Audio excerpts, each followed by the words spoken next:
For months, she stayed silent, enduring his cruelty. But when he crossed the line, her father, the town's new police chief, made sure justice was served. The lunchroom at West Ridge Middle School was a battlefield, but not the kind where fists flew or food fights broke out. It was quieter than that. It was the kind of place where a single look could say everything: who belonged, who didn't, who mattered, who didn't. 13-year-old Ava Sinclair sat at the far end of the cafeteria, picking at the edges of her peanut butter sandwich, pretending not to hear the whispers 2 tables away. "Why does she always sit alone?" someone muttered. "Maybe she doesn't have any friends." Ava had heard it all before. She wasn't new to the feeling of being an outsider. She was one of the few black students at West Ridge, and she had learned early on that blending in wasn't an option. Instead, she tried to stay invisible, moving through the halls like a shadow, keeping to herself. It was easier that way. But not for Connor Tate. Connor had made it his personal mission to make sure Ava knew exactly where she stood. He wasn't just another kid at school. He was the kind of boy who walked like he owned the place. The son of a local businessman with friends in all the right places. Connor was the name teachers said with a smile. The kid parents invited over for pool parties, the one who could talk his way out of anything. And for the past month, he had decided Ava was his favorite target. It started small, shoving her books off her desk, accidentally bumping into her in the hallway. The kind of things no one would call bullying, just kids being kids. But it never stopped there. Today, it was her lunch. Ava had barely taken a bite when a hand snatched her paper bag off the table. She looked up, and there he was, grinning like this was all a joke. "What you got, Sinclair?" Connor tore the bag open, pulling out her sandwich with exaggerated disgust. "Peanut butter? Seriously? Guess your dad's new job doesn't pay enough for real food." Laughter rippled through the table behind him. Ava's fingers curled under the table, her jaw tightening, but she stayed silent. She always did. Connor leaned in closer. "You know, you should really say thank you. I'm just trying to help you diet." He tossed the sandwich over his shoulder, and it landed with a soft splat on the floor. Ava's stomach twisted. She wasn't going to cry. Not here. Not in front of them. She reached down to grab what was left of her lunch, but before she could, a foot came down, smashing the sandwich into the tile. Connor smirked. "Oops." For a moment, the world shrank. It was just Ava, the crushed sandwich, and the sound of their laughter ringing in her ears. She could feel their eyes on her, waiting to see what she would do. But she already knew. She grabbed her backpack and stood, pushing past the tables, ignoring the whispers, the snickers, the heat burning behind her eyes. She kept walking, past the cafeteria doors, past the lockers, all the way to the girls' bathroom. She locked the stall, sat on the closed toilet lid, and took a slow breath. This was nothing new. She would wait until the lunch bell rang, then slip out and pretend none of it ever happened. Because telling someone never worked. The teachers would say, "Just ignore him." The principal would call it a misunderstanding. And tomorrow, it would all start again. But Ava didn't know that tomorrow would be different. Tomorrow, she would fight back. And tomorrow, Connor would push her further than he ever had before. But right now, all she could do was wait. Ava barely spoke when she got home that afternoon. She went straight to her room, shutting the door softly behind her. She wasn't the type to slam things. She knew how to disappear, even in her own house. But her father noticed. "Ava." His deep voice carried through the door. "Everything all right?" She hesitated. Her fingers tightened around the strap of her backpack before she dropped it onto the bed. "Yeah, just tired." There was a pause. Then a quiet sigh. "All right, dinner's in an hour." She waited until his footsteps faded before she exhaled. He had enough to deal with.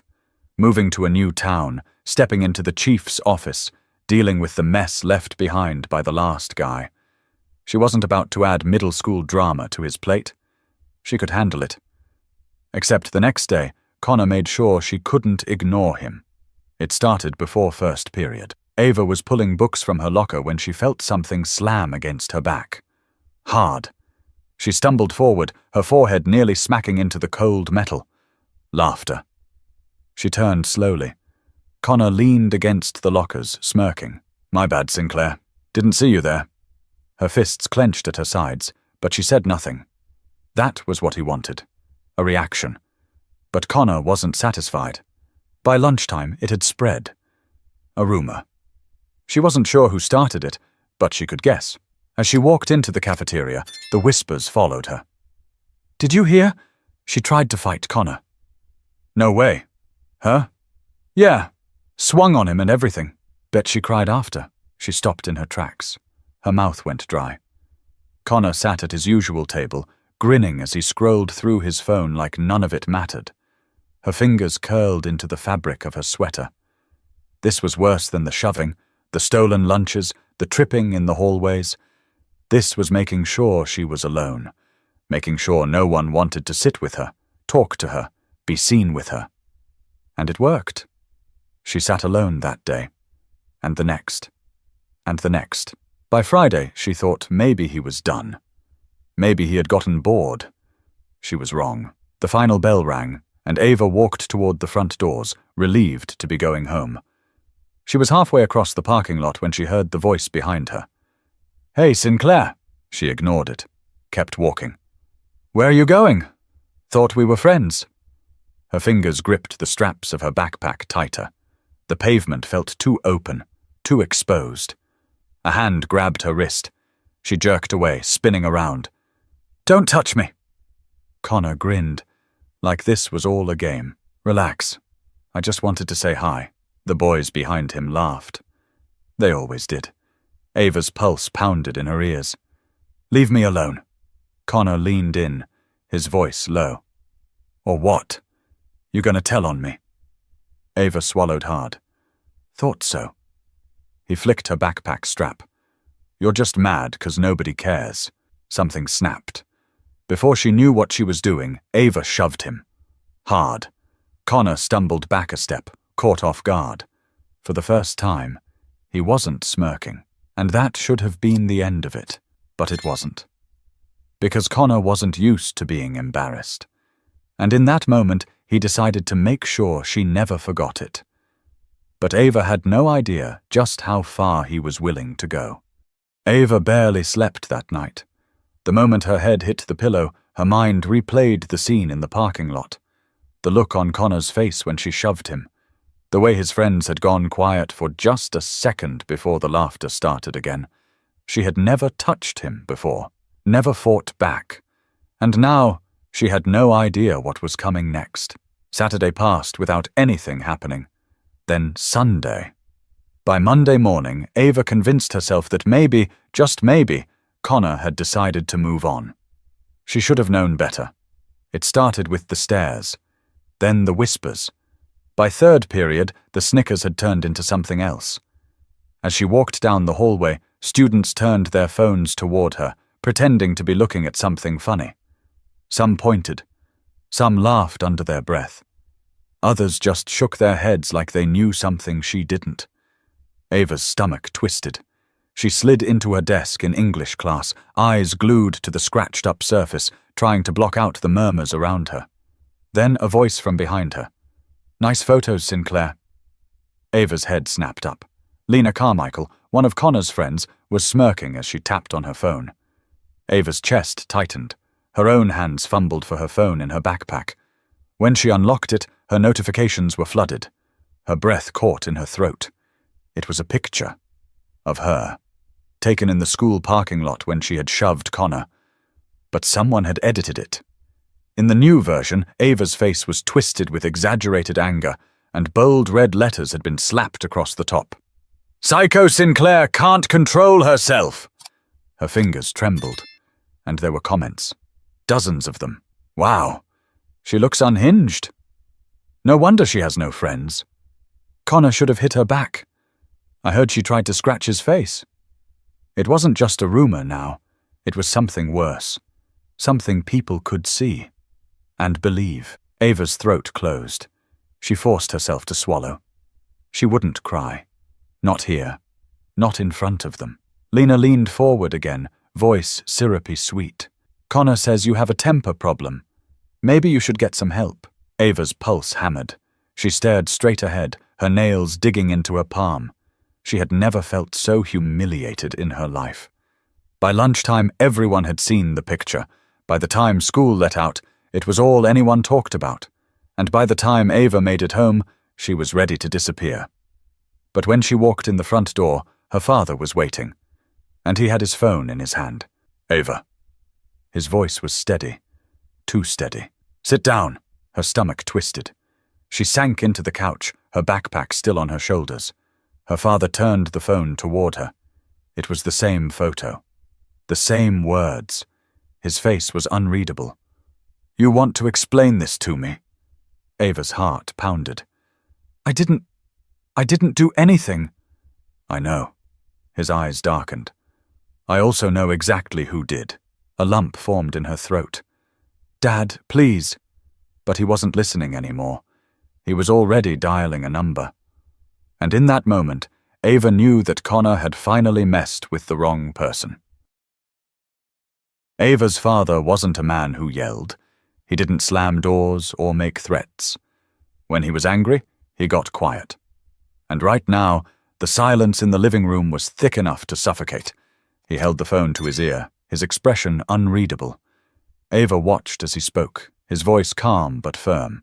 Principal Dawson, we need to talk. Now. Ava's stomach twisted. Her father, the man who had spent years breaking up gang disputes and corruption cases in the city, was now handling her school drama.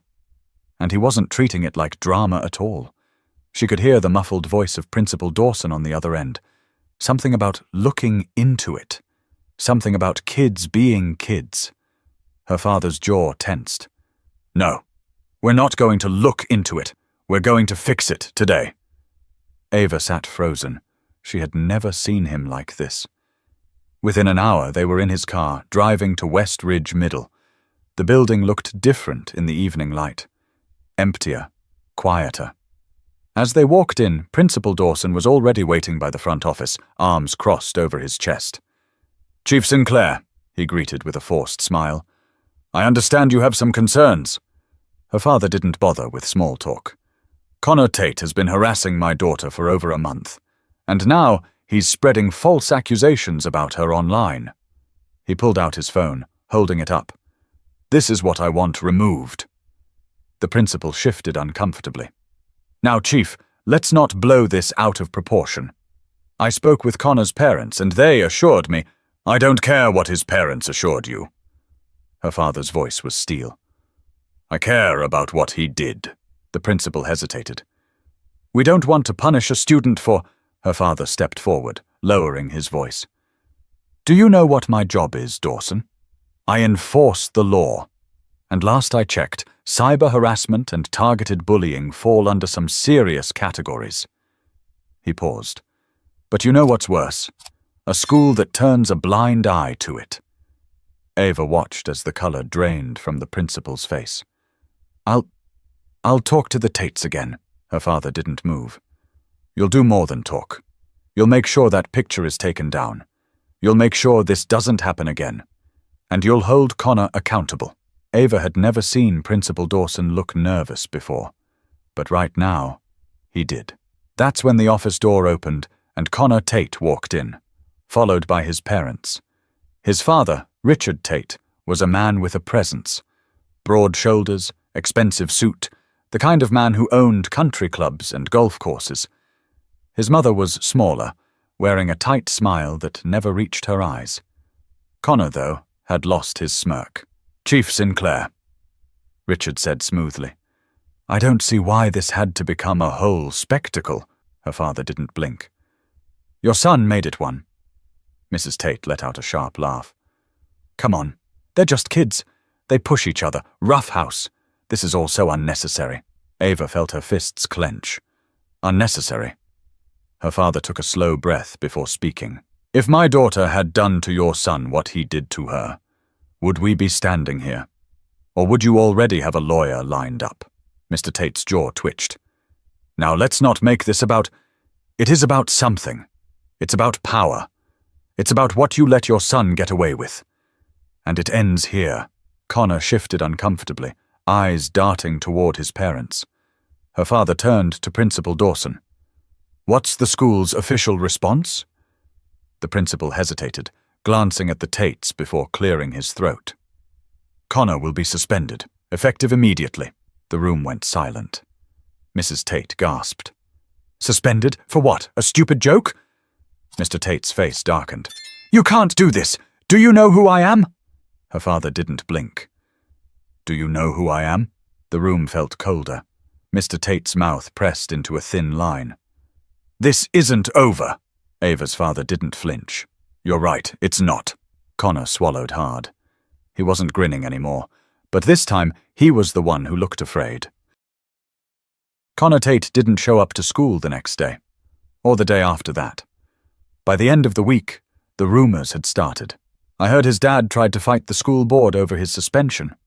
"Nah, I heard his mom called the district, demanding they expunge it from his record. Someone said his family's thinking about pulling him out and sending him to private school." Ava listened but never said a word. She just walked to class, kept her head down, and ignored the glances. Except this time, they weren't filled with pity or laughter. They were filled with something else. Respect. By Monday, the photo of her had disappeared from every social media account. Principal Dawson had made an announcement about online harassment and how the school had a zero-tolerance policy for bullying. It was the kind of speech that would have meant nothing before. But now people were listening. By Wednesday, Ava could walk down the hallway without feeling the weight of whispers behind her back. The snickers had faded. The stares had softened. A few students even offered her nods, silent acknowledgements that they had seen what happened. And then there were the ones who still didn't know where they stood. At lunch, Ava sat alone. She had gotten used to that part. But today, as she picked at the edges of her tray, a figure slid into the seat across from her. She looked up. Lena Carmichael. Ava's stomach tensed. She half expected another snide remark, another fake sweet jab at her expense. But instead, Lena just pushed her food around with her fork. "So," she started, not quite meeting Ava's eyes. "Guess you, got the last laugh, huh?" Ava didn't answer. Lena cleared her throat. "Look, I wasn't really trying to be a part of all that.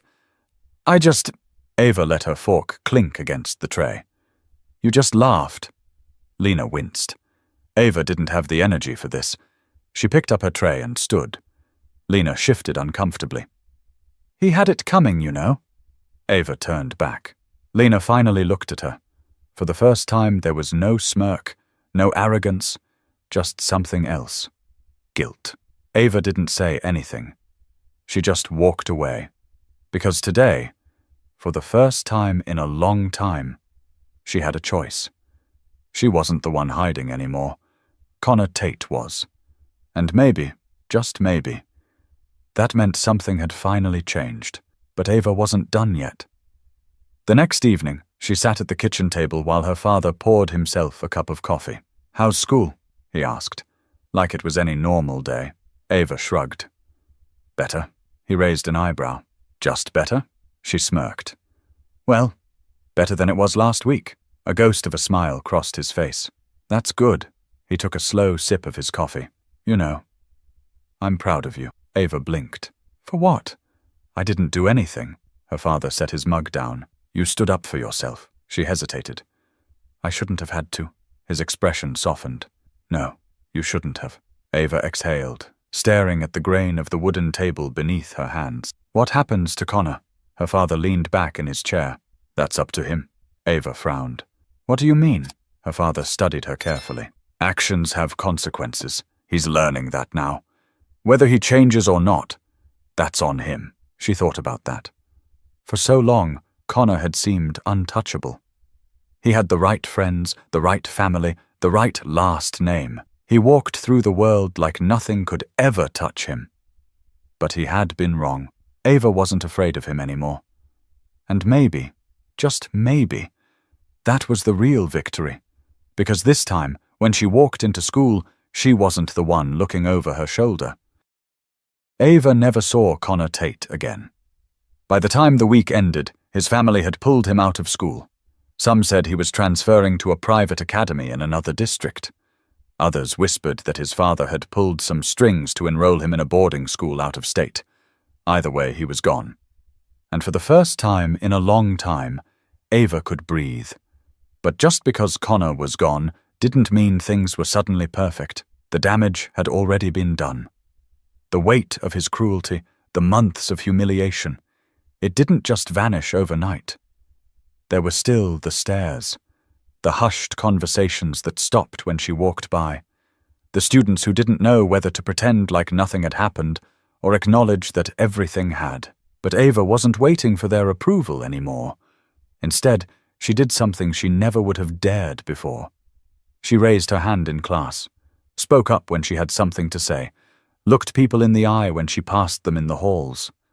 And slowly, very slowly, the isolation began to crack. On Friday, a girl from her math class slid into the seat next to her at lunch. Didn't say much, just a casual, "Hey." A day later, someone asked her if she wanted to be in their group for a project, instead of just letting the teacher assign her. By Monday, a boy from her English class, a quiet kid who never got involved in anything, muttered under his breath as he walked past her locker. What he did was messed up. Ava turned. "What?" The boy adjusted his backpack strap, barely looking at her. "Just saying. If I had known it was that bad, He cut himself off, shaking his head. Doesn't matter. But it did. It mattered because people were finally seeing. Not just Ava, but what had happened. What they had let happen. Because silence was its own kind of crime. She didn't say anything back, just gave him a small nod. It was enough. That night, she sat in the living room, flipping through a book while her father read the newspaper. The television was on in the background, the low hum of some crime show neither of them were really watching. You know. Her father folded the newspaper, setting it on the table. "I had my own Connor Tate when I was your age." Ava glanced up. "Yeah?" He nodded. Didn't have social media back then, but the game was the same. He leaned back, his eyes distant, like he was watching something from a long time ago. "There's always someone who thinks they can get away with it." Ava hesitated. "Did you do anything about it?" Her father exhaled slowly. "I didn't have a choice." She frowned. "What do you mean?" He turned to her, his expression steady. "I had to make a decision. Let him decide who I was, or decide that for myself." Ava swallowed. "And?" Her father smiled slightly. "I'm sitting here, aren't I?" A small laugh escaped her, surprising even herself. "Yeah, guess you are." He patted her shoulder. "And you are too." Ava sat with that for a while. Because for the longest time it had felt like Connor had all the power. Like he decided how things went. Like she had no control. But that wasn't true. She had made a choice, too. To speak, to fight, to push back. And that had made all the difference. On Monday morning, she walked into school. The halls felt different. Or maybe she was different. Lena Carmichael gave her a small nod from across the hallway. Not an apology. Not an excuse. But something close enough. The boy from English class held the door open for her without saying anything. And when she sat down in the cafeteria, a girl from her history class slid into the seat across from her. "You mind if I sit here?" Ava looked at her for a moment. Then she shrugged. Go for it. She wasn't looking for an apology from the whole school. She didn't need one, because she had already won. Not by getting rid of Connor Tate, but by making sure that next time, someone like him wouldn't win so easily. Because next time, people wouldn't just look away. No one should have to fight to be treated with respect. No one should have to prove they deserve to exist without being harassed. But the truth is, standing up for yourself isn't always easy. Sometimes people will look away. Sometimes they'll pretend it's not happening. But silence helps bullies win. And the moment you stop being silent, the moment you refuse to let them define you, that's when they lose their power. If this story meant something to you, consider subscribing. because these conversations matter, and the more we talk about them, the harder it is for anyone to pretend they don't.